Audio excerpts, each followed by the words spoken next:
여러분, 주님 작년 1월부터 우리에게 복음의 이야기를 가르쳐 주셔서 감사합니다. 우리의 얄팍한 자격과 노력과 의가 아닌 예수 그리스도의 참된 의를 통하여 우리가 구원받았을 뿐만 아니라 하나님 앞에서 의롭게 되었다는 이 감격적인 복음, 오늘도 우리에게 들려주옵소서.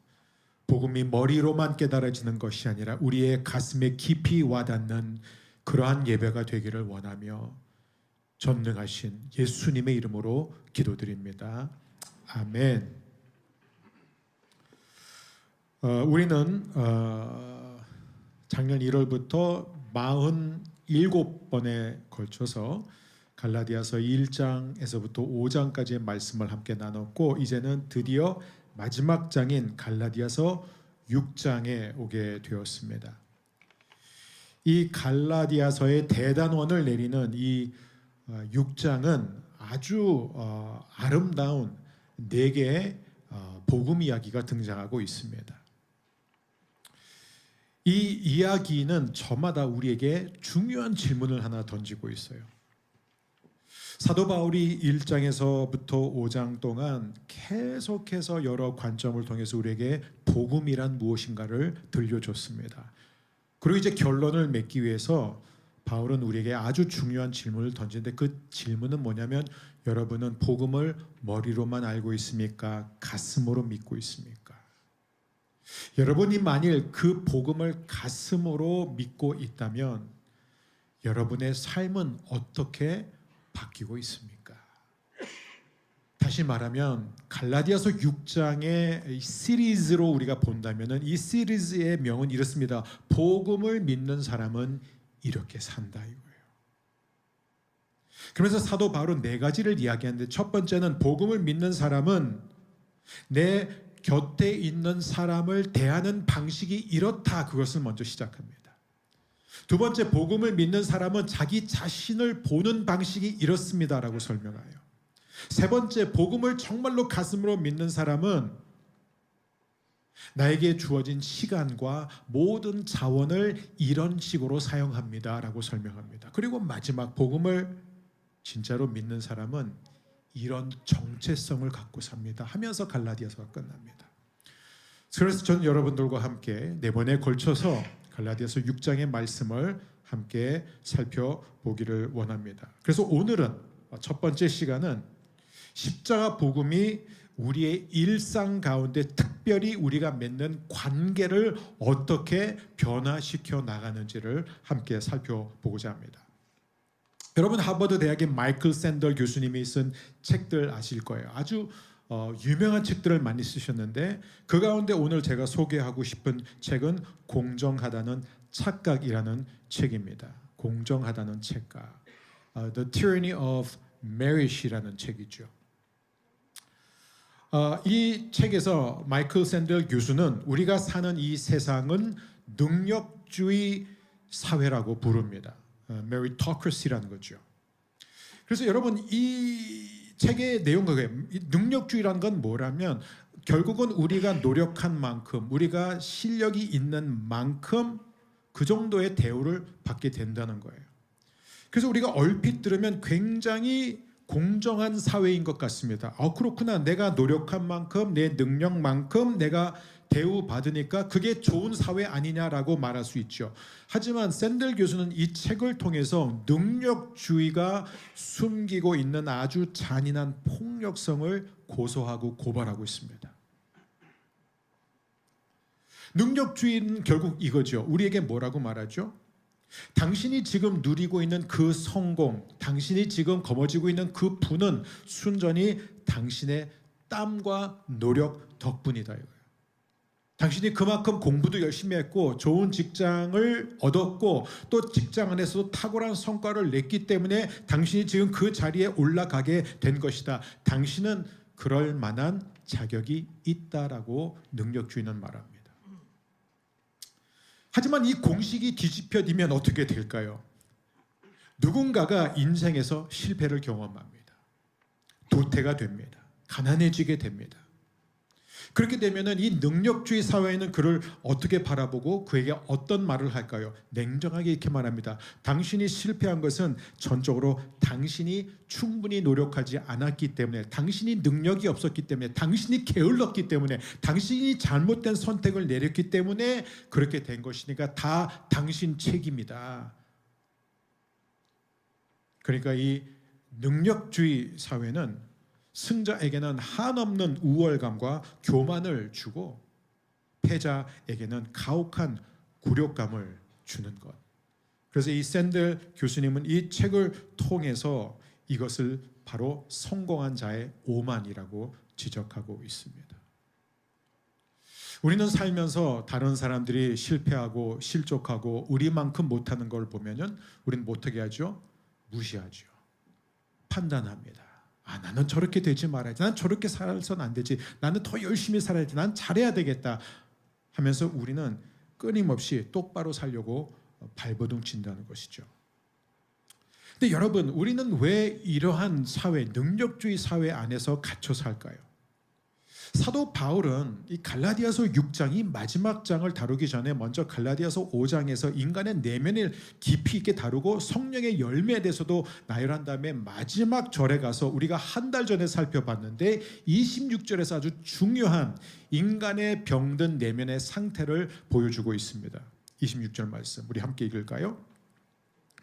헛된 영광을 구하여 서로 노엽게 하거나 서로 투기하지 말지니라. 우리가 이 구절을 한 달 전에 봤을 때는 바로 우리가 갈라디아서 5장 전체 맥락에서 우리가 언어의 절제가 얼마나 중요한지를 함께 배웠습니다. 근데 오늘 저는 여러분과 함께 헛된 영광을 구하여라는 이 기가 막힌 헬라어 의미에 대해서 좀 생각해 보고 싶어요. 헛된 영광을 구하다. 여러분, 이 단어는 케노독사라는 단어입니다. 케노독사인데 이 케노독사, 어떤 영어 성경에는 vain glory 이렇게 해석을 했는데 그 의미는 뭐냐면은 케노스라는 것은 뭐냐면 비어 있다, empty, 텅 빈 상태. 그리고 독사는 영광입니다. 그러니까 한마디로 지금 사도 바울이 우리에 대해서 뭐라고 그러죠? 모든 인간은 영광이 텅 빈 상태에 있는 존재다. 그 얘기를 하는 것입니다. 여러분, 우리가 원래는 그러지 않았어요. 우리는 원래 굉장히 영광스러운 존재였습니다. 영광이 충만한 사람들이었어요. 왜요?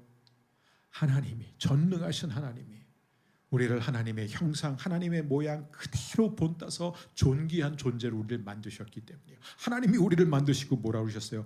보시기에 심히 좋았더라. 하나님이 완벽하게 우리를 만드셨어요. 그런데 그런 우리가 어떻게 되죠? 하나님 앞에 반역을 합니다. 하나님이 먹지 말라는 선악과를 따먹게 됩니다. 그로 인하여 하나님과의 관계가 깨지면서 어떤 일이 일어나죠? 하나님의 영광이 우리를 떠납니다. 그래서 이제 우리는 어떤 상태예요? 영광이 떠나버린 존재가 된 거예요. 영광이 텅 비어있는 케노독사의 상태가 바로 우리 모두라는 거예요. 여러분, 그래서 우리는 어떻게 돼요? 사실 우리는 다 알아요. 자기 자신을 들여다보면 나는 가치 없는 사람, 그거 모르는 사람 없을 거예요. 그러니까 우리는 늘 목이 말라요. 우리는 뭔가를 계속해서 얻어야 돼요. 증명해야 돼요. 우리가 참된 영광을 잃어버렸기 때문에 그것 대신 우리는 세상이 주는 가짜 영광을 계속해서 끌어모아서 우리를 채우려고 합니다. 여러분, 이 영광, 참된 영광이 텅 빈, 즉 자신이 가치 없다라고 생각하는 그런 사람들의 특징이 뭔지 아세요? 끊임없이 자신과 다른 사람을 비교한다는 거예요. 비교를 합니다. 5장 26절을 보면 사도 바울이 이렇게 말하죠. 헛된 영광을 구하여 서로 노엽게 하거나 서로 투기하지 말지니라. 노엽게 한다라는 이 단어는 뭐냐면 무시하고 업신여기는 거예요. 그러니까 우리보다 못난 사람을 보면요, 우리는 그를 판단하고 정죄하고 나는 저렇지 않아, 나는 저 사람보다 나아 하면서 그 사람을 짓밟으면서 우리의 어떤 얄팍한 우월감을 즐기게 됩니다. 그 다음에 여기서 투기하지 말라는 건 뭐예요? 우리보다 잘난 사람, 우리보다 능력이 있는 사람을 보면서 우리는 계속해서 뭐 저 사람이 특별한 것도 아닌데 나도 저 사람처럼 저런 환경에서 자라났고, 나도 저 사람처럼 저런 기회가 주어졌고, 나도 저 사람처럼 저런 운이 있었다면 나도 충분히 할 수 있었는데 뭐 하면서 우리는 끊임없이 깎아내리고 투기한다는 것이요. 즉 인간은 자기보다 잘난 사람과 자기보다 못난 사람 상관없이 우리는 늘 다른 사람의 실패, 다른 사람의 연약함 통해서 자신 안에 텅 비어있는 이 영광과 가치가 결여된 그 내면을 계속해서 채워나가려고 한다는 거예요. 그게 저와 여러분의 실존이라는 것입니다. 여러분, 이것이 바로 하나님의 영광을 잃어버린 우리의 슬프고도 잔인한 민낯이에요. 이게 얼마나 무서운 줄 아십니까? 물론 대표적인 예가 바로 솔로몬이죠. 구약에서 보면은 정말 인간이 누릴 수 있는 모든 부귀 영화를 다 누렸지만 결국 모든 것이 헛되다고 고백했던 솔로몬. 근데 조금 더 현대적인 예를 들자면은 뭐 많은 사람들이 있습니다. 뭐 이런 비슷한 고백을 했던 뭐 유명한 스타들, 뭐 마돈나, 뭐 톰 브레디, 뭐 또 누가 있죠? 뭐 프레디 머큐리, 뭐 이런 사람들, 뭐 유명한 사람들인데 좀 요 시대 사람들 가운데 레이디 가가 아세요? 저 레이디 가가 팬은 아닙니다. 이 레이디 가가의 옷 스타일 제가 좋아하지 않아요. 근데 이 레이디 가가가 2015년 이 레이디 가가는요 누구도 부인할 수 없을 정도로 21세기 최고의 팝 아이콘이 아니지 않습니까? 근데 이 가가가 예일 대학교에서 2015년에 가서 강연을 했는데 그때 화려한 조명 뒤에 숨겨진 자신의 너무나 빈 내면을 솔직하게 고백함으로써 많은 사람들에게 충격을 줬는데요. 그때 이런 말을 했습니다. 저는 어느 순간 아침에 일어나는 것이 슬펐습니다. 저에게는 수많은 돈이 있었고 사람들의 환호가 있었고 저를 꾸며주는 최고의 화장품과 옷이 있었지만 내면은 완전히 텅 비어 있었습니다. 저는 그저 돈을 벌어들이는 유명세라는 기계에 불과하다는 생각에 제 자신을 잃어버렸습니다. 이번엔 제가 좀 좋아하는 가수를 소개하겠습니다. 저스틴 비버 아세요? 이 저스틴 비버 10대의 나이에 전 세계적인 신드롬을 일으켰던 사람이에요. 천문학적인 그런 돈을 벌어들인 저스틴 비버는 몇 년 전에 자신의 SNS 인스타그램에 이런 긴 장문의 글을 올렸습니다. 당신이 18살의 나이에 수백억을 벌고 세상 모든 사람이 당신을 사랑한다고 외치는 삶을 상상해 보십시오. 모든 것을 다 가진 것 같았습니다. 그런데 저는 아침에 눈을 뜨는 것이 두려웠습니다. 수백억의 돈과 인기를 가졌지만 제 속은 완전히 비어 있었고 우울증과 마약에 빠져 죽고만 싶었습니다. 세상의 칭찬은 내면의 구멍을 결코 채워주지 못했습니다. 그런데 이 내면의 구멍을 예수님이 채워주셨어요. 그래서 요즘 찬양을 그렇게 아름답게 부르는데 저는 그 찬양곡들을 너무나 즐겨 듣습니다. 여러분, 오늘 이 성경 갈라디아서 6장은 바로 우리를 이 뼈 아픈 현실로 인도해 주고 있습니다. 1절이 어떻게 시작되죠? 형제들아, 사람이 만일 무슨 범죄한 일이 드러나거든. 이 드러난다라는 표현에서 우리가 무슨 힌트를 얻을 수 있죠? 모든 형제가 다 범죄했다는 얘기예요. 근데 어떤 사람은 드러났고 어떤 사람은 아직 안 드러난 거예요. 예전에 고 하영조 목사님이 하시던 표현이 그거예요. 감옥에 간 사람은 드러난 사람들이 간 사람들이고 여기 앉아서 예배한 사람은 안 드러난 사람들이 예배한다. 이런 표현을 쓰신 적이 있었어요. 여러분, 우리는 다 범죄한 사람들이에요. 그럼 어떤 분이 내가 언제 범죄를 했어? 여러분, 여기서 말하는 이 범죄의 헬라어는 파랍토마예요. 파랍토마. 이 파랍토마는 뉴스에서 나오는 그런 엄청난 범죄 얘기를 하는 게 아닙니다. 이 파랍토마의 원뜻은 뭐냐면 정해진 길에서 벗어난 거예요. 또는 헛디뎌서 넘어진 것을 말하고 있습니다. 그래서 신약 성경에서 이 죄를 파랍토마라는 단어로 사도 바울이 사용할 때는요, 이것은 인간이 하나님을 향해서 어떤 악의적이고 계획적인 반역을 가리킬 때 사용하지 않고 인간의 타락한 본성, 죄성 때문에, 인간이 갖고 있는 그 연약함, 그 육신의 한계 때문에 미끄러지거나 도덕적인 표준에서 벗어난 상태, 즉 우리의 허물과 우리의 과실을 가리킬 때 사용하는 단어입니다. 이게 왜 중요합니까? 여기서 말하는 범죄는 우리가 매일 집에서, 매일 일터에서, 우리의 삶의 환경 속에서 늘 마주하는 현실이라는 것이에요. 우리는 늘 실수하고, 우리는 늘 하나님의 말씀, 하나님의 뜻을 배우지만 그 말씀에서 벗어나고 하나님의 뜻대로 살지 못하고, 우리는 좋은 말을 하고 말씀을 잘 듣고 은혜 받으면 나가서 뭔가 은혜 받은 자처럼 살려고 하지만 우리는 금방 짜증나고 이 짜증난 말투로 반응을 하게 되고, 그게 바로 우리의 현실이라는 거예요. 여러분, 근데 우리가 왜 다른 사람의 이 범죄, 파랍토마를 볼 때마다 왜 우리가 화를 내고 분노할까요? 오늘 사도 바울은 그 내면의 깊은 문제를 다루고 있습니다. 여러분, 여기에서 사도 바울이 아주 중요한 얘기를 합니다. 뭐라고 얘기하냐면 1절 뒷부분에 보면은 너 자신을 살펴보아 너도 시험을 받을까 두려워하라. 내 곁에 있는 사람이 지금 파랍토마, 즉 범죄한 사실이 드러났어요. 근데 그 범죄가 뭐라고요? 늘 반복되는 실패예요. 잘못이에요. 연약함이에요. 그런데 그걸 계속 보면 우리는 뭐예요? 화가 나죠. 짜증나죠. 너 스마트폰 그만해 했는데 계속 스마트폰 하는 자녀를 보면 화가 나죠. 공부를 열심히 할 줄 알았는데 계속 졸고 늦잠 자고 하는 그런 자녀들. 또 내가 결혼을 했을 때 내가 정말 이런 가정을 꿈꿨어요.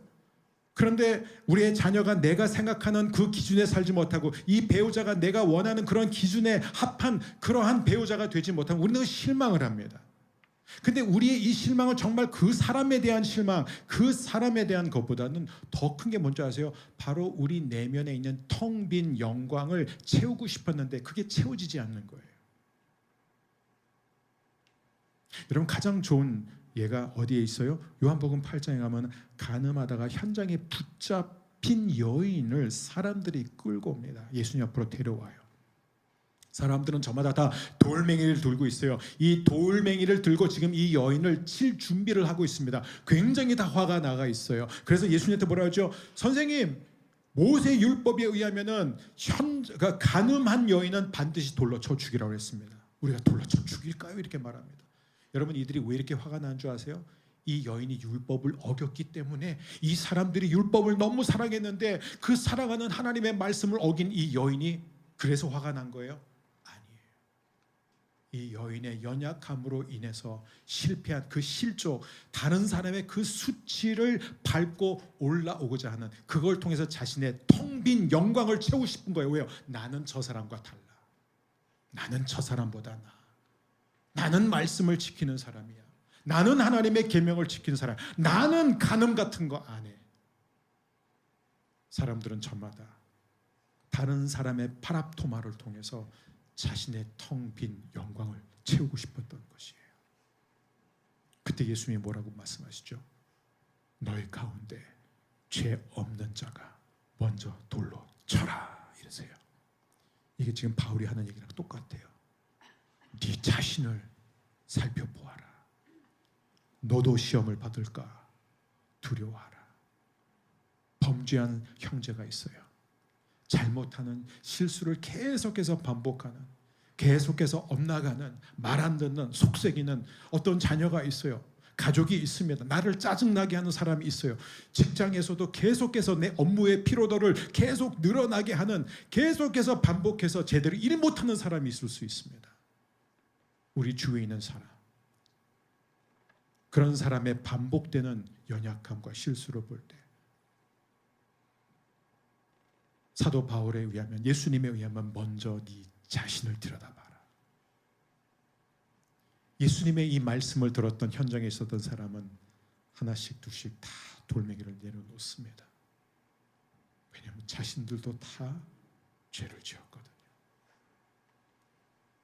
그래서 사도 바울은 말합니다. 우리가 먼저 우리 자신을 살펴볼 때 우리가 그때 뭘 깨닫게 돼요?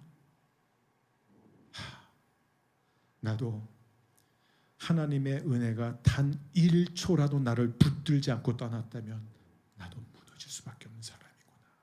나도 똑같이 약한 사람이구나. 여러분, 전 정말 그런 복음이 충만할 때는 전 어떤 생각이 드냐면 우리 아이들을 보면서 야, 진짜 아빠보다 훨씬 낫다.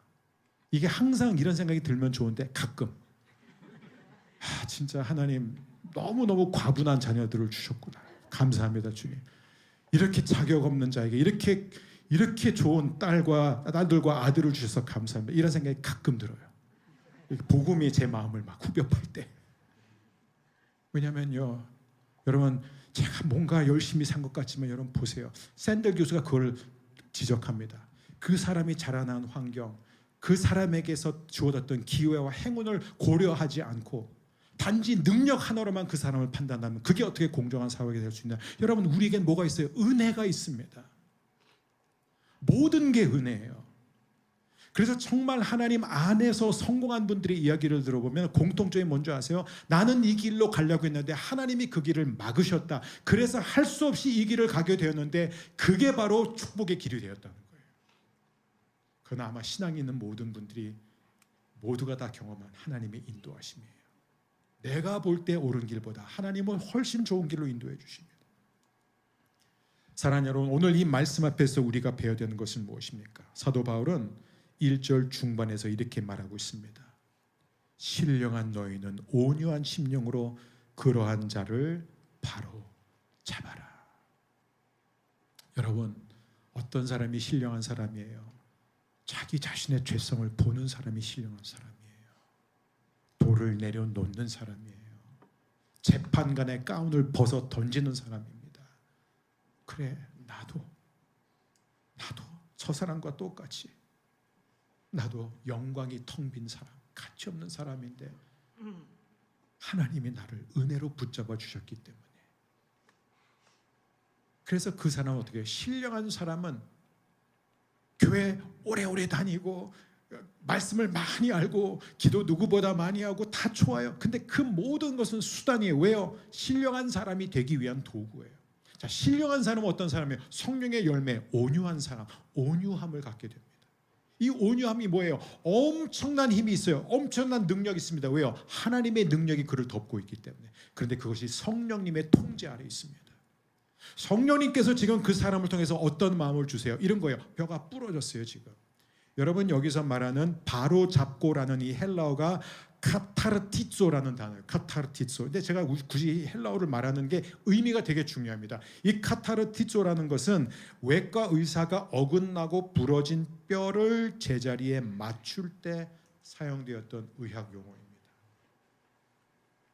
여러분, 뼈가 부러졌어요, 지금. 울고 있어요. 그런데 이놈의 자식 왜 말 안 듣고 그냥 부주의해가지고, 파랍토마가 부주의해서 넘어지는 거거든요.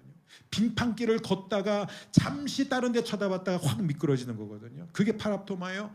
왜 부주의해서 다치고 그래? 라고 했을까요? 만일 부모가 그렇게 한다면, 만일 의사가 그렇게 한다면 그는 의사라고 볼 수가 없죠. 그의 모든 나머지 뼈까지 다 부러뜨리는 행위를 하는 것입니다. 의사에게 바라는 것은 뭐예요? 바로 그 울고 있는 뼈가 부러진 그 사람의 고통을 이해하면서 온유함으로 부드럽게 그 뼈를 제자리에 맞춰주는 것이에요. 이게 한순간에 되는 게 아니에요. 시간이 걸립니다. 뼈가 부러지면 맞춰준 다음에 다음 주에 또 와서 또 보는 거예요. 뼈가 잘 붙고 있는지 또 보고 계속해서 보는 것입니다. 이게 바로 무엇이냐? 이게 바로 2절에서 나와 있는 마지막 구절인데 그게 뭐예요? 너희가 짐을 서로 지라. 그리하여 그리스도의 법을 성취하라. 너희가 서로 짐을 지라.